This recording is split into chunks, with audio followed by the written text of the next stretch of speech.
като опалченци срещу сгън. Нека носи още срама по челото. Синела обича, следи от теглото. Нека спомен лючи от дни на позор, да висне като облак нашия кръвозор. Нека не отрича историята века, нека е трагично името ни.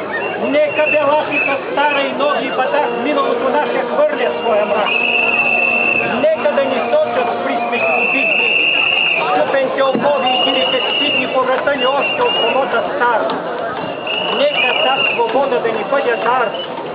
Нека, но ние знаем, че в нашето недавно вече нещо ново. Има нещо славно, що гордо разступва нашите гърди и пресупва силни, големи плоди.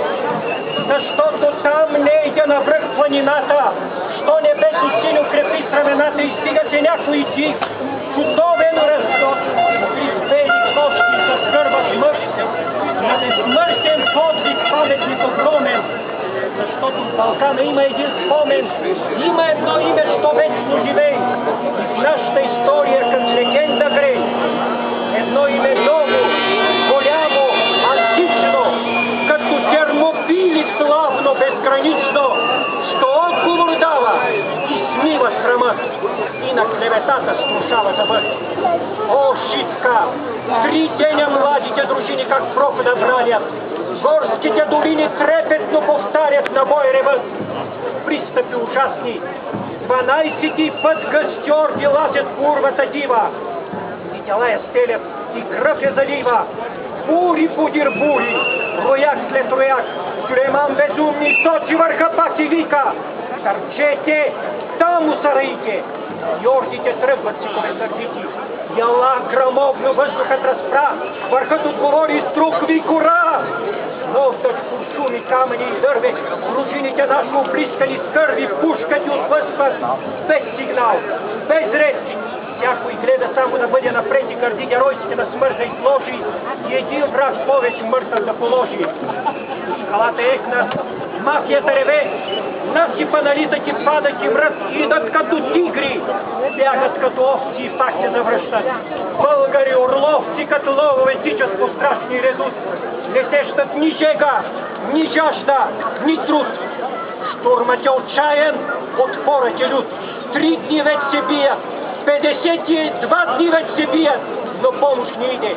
От никъде взорът надежда не види и братските обиля хвърчат към тях. Нищо. Те ще паднат дочесно, без страх, като шъпа спартанци под канта на ксерста. Салатите идат, всичките на штрекса. Последният напън вече е настал. Тогава Столетов, нашия генерал, ревна гороловно: млади опълченци българи, венчайте България с лаврови венци! На вашата сила цяла България повери, прохода войната и себе дори. При тези думи силни дружините горди очакват геройски душманските орди, пести и шумести. О, геройски час! Вълните на мирът канали тогас, патроните липсват, но волите траят. Щикът се пречупва, гърдите остаят. Сладката радост до крак да избрат пред цяла вселена на тон славен ръд с една смърт юнашка и с една победа. България цяла сега бази гледа. Той е връх висок е, тя ще ни съзря, хубавегали, да мрем по-добре. Няма вече оръжие, има хекатомба, всяко дърво мече, всякой камък бомба, всяко нещо удар, всяка душа плам. Камъни и дърве изчезнаха там, грабвайте телата! Някой се изтряска и трупове мъртви връщаха за частка, като демони черни на черни роях, като урят, струпалят като живи пак. И мафиотите тръпнат, друг път не видели, едно да се бият живи умрели, и въздуха степен с демонски вик. Боят се обръща на смърт и на щит. Героите наши като скали твърди, желязото срещат железни си гърди, хвърлят се с песни в черепата теч, като виждат как се умират вече. Но вълни по-нови от орди дивашки гълтат, отопяват орляка юнашки и още миг ще падне заветният хълт. Изведнъж Радецки пристигна с гръм. Днес от Балкана буря захваща. помня този бурен, шуми и препраща славата му дивна, като някой ек. Служба на луба. И от век.